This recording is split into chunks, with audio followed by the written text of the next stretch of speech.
You guys ever go through a bad breakup, maybe on 1 or 2 occasions, and you start to wonder, am I the issue? Well, yeah, that's essentially Trae Young and the Atlanta Hawks right now. So before we get started, you might want to stick around for this one because later on towards the middle of the video, I found some surprising information on why the Atlanta Hawks are no longer contenders, and it kind of puts the pieces together for everything that I'm about to say. So let's get started. So the Atlanta Hawks have gone from a very young team who had high expectations, and the sky was the limit after their run to the Eastern Conference Finals. Each one of their series was fun to watch. Trae Young became New York's biggest villain, and he embraced it by icing the series. We saw a lot of potential in this young group. Also, can I say, the NBA playoffs are way better when the Knicks make the playoffs, just off the basis that their fans are hilarious. Bing bong! Tell me a little something, KD. Don't you regret not coming to the Knicks?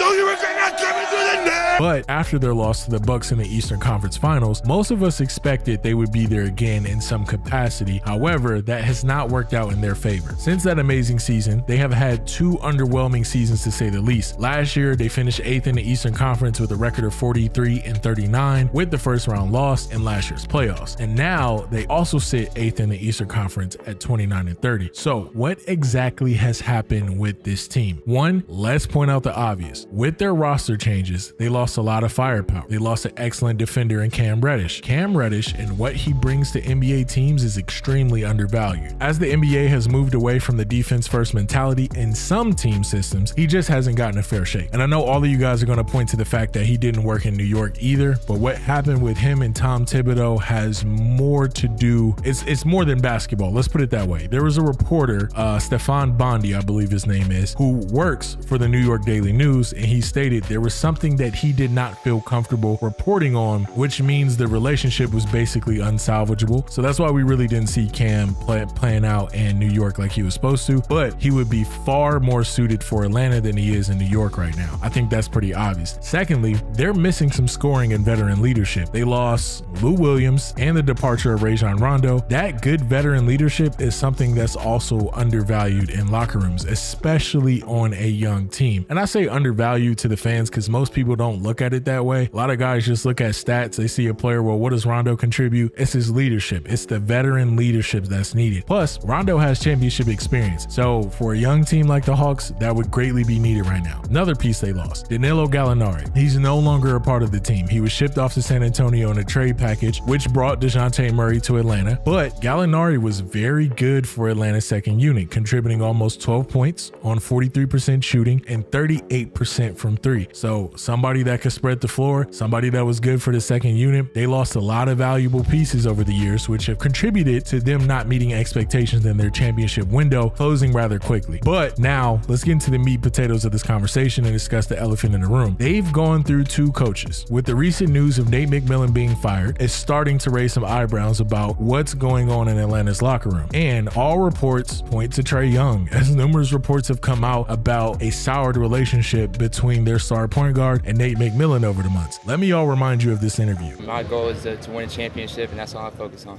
But you can see the perception, though, Trae. You are a leader of this team, and when you're not there, yeah. But when you're an outside guy like you are, you don't understand in a private matter, in a private situation.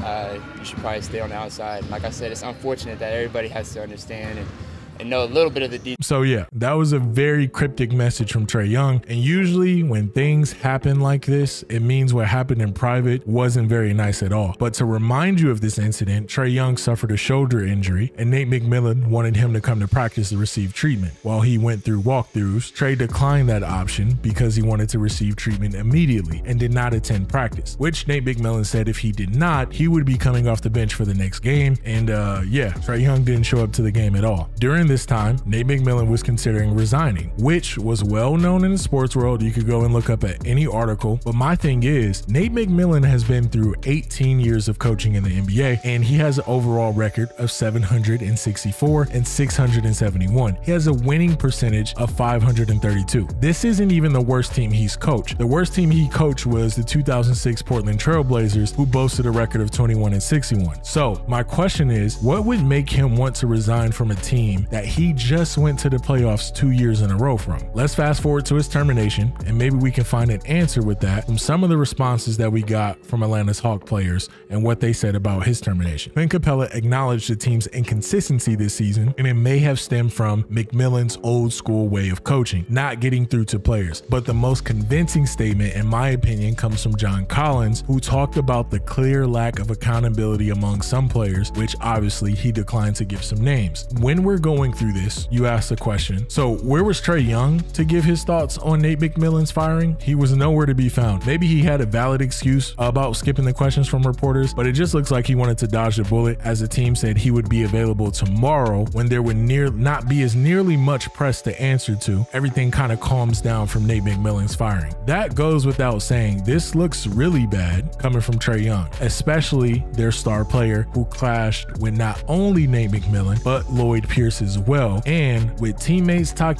taking shots about accountability once again, not showing up looks very bad. Now, this is the part of the video where I blatantly say Trae Young's lack of leadership in important moments is a huge reason to blame, even the things that we don't see, right? Trae Young's extremely talented, right? But I do want to remind you, being a good basketball player does not always translate to good leadership. And in this case, Trae Young does not like to be held accountable, and he's not the only one on the team. When a reporter asked John Collins how do players grow into leaders, he said this: being held accountable, and in all aspects, whether it's the organization, to the players, the training staff, the weight room, I feel like that's where it starts. It's holding people accountable to their job and their expectations as men on this team. This is the NBA. We're not in college anymore. We're not in high school. We're expected to come in here and be men and try to win basketball games. The reporter asked a follow-up question: is it a problem on his team? He said, yeah, I definitely feel like we could do a better job at that. So with that being said, the guy who's being paid $200 million to be the leader on this team, he needs to have a huge turnaround. There's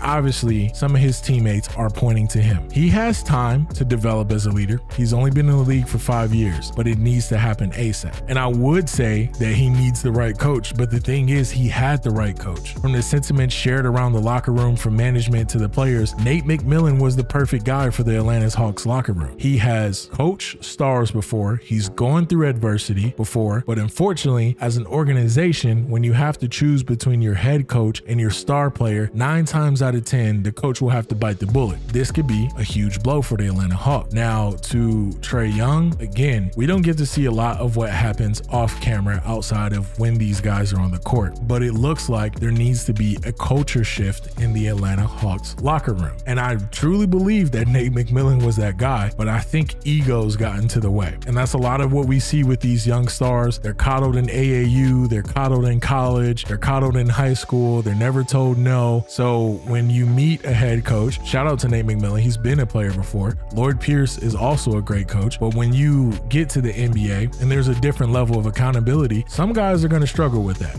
Let's just be honest, some guys are going to struggle with that. And I think personally, through my research, that's what's been going on with the Atlanta Hawks. Now, here's the thing, maybe they don't find a coach as good as Nate McMillan. It makes you question, could this have been fixed by having a raw and real team moment to figure out their differences? Or are they headed for a rebuild because they won't be able to fill Nate McMillan's shoes? But anyway, guys, let me know what you think in the comments. Also, don't forget to like, comment, and subscribe. Until next time.